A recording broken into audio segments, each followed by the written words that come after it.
Okay. And ఇప్పుడు మా సాయి రాజేష్ గారిని మాట్లాడవలసిందిగా రిక్వెస్ట్ చేస్తున్నాం. సో బేబీ తర్వాత ఒక ఎమోషనల్ స్టోరీతో మనందరినీ పలకరించబోతూ ఉన్నారు. Yeah.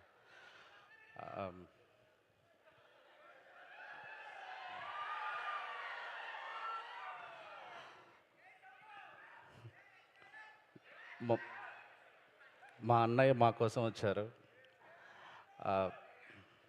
మా అన్నయ్య నన్ను హీరోని చేశాడు ఈరోజు. ఎందుకంటే శిల్పకళా వేదిక చిరంజీవి గారి అభిమానులకు ఒక ఎమోషన్. నేను మనందరికీ తెలుసు, ఎన్నోసార్లు బయట పోలీసులతో కొట్టించుకుంటాం, పాసులు దొరక్క, దొంగ పాసులు దొరకో, ఆ పైన వచ్చాయని ఏడ్చిన రోజులు ఉంటాయి. మనందరికీ శిల్పకళా వేదిక చాలా ఎఫెక్షన్. నాకు ఆ కార్నర్, ఈ కార్నర్, ఈ కార్నర్, అక్కడ తోసేసేవాళ్ళు. అలాంటిది నేను ఫోటో దిగితేనే ఫోటోషాప్ అంటారు. ఈరోజు నా సినిమాకి చిరంజీవి గారు వస్తున్నట్టు నిజంగా వస్తున్నారా బాబాయ్, నిజంగా వస్తున్నారా బాబాయ్ అని నెల్లూరు నుంచి, యుఎస్ నుంచి అందరూ నిజంగా అడుగుతున్నారు.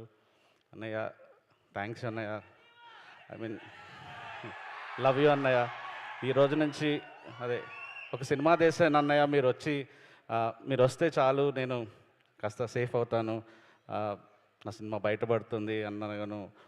ఒక్క మాట కూడా లేదు, నేను వస్తున్నా, నీకేం కావాలో చూసుకో అన్నారు. అన్నయ్య చాలా అన్నయ్య, నేను మళ్ళీ ఇంకొక రోజు ఈ అవకాశం తీసుకుంటాను అన్నయ్య. థ్యాంక్ యూ సో మచ్ అన్నయ్య.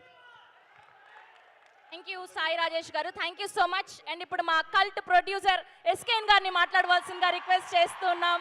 తన అద్భుతమైన ట్రెండింగ్ స్పీచెస్తో,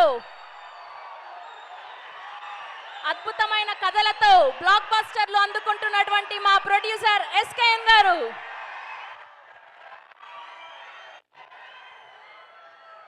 బాస్ గురించి మాట్లాడాలంటే ఎన్నైనా మాట్లాడతాం, కానీ బాస్ ముందే మాట్లాడాలంటే ప్యాక్ అయిపోద్ది మనకి.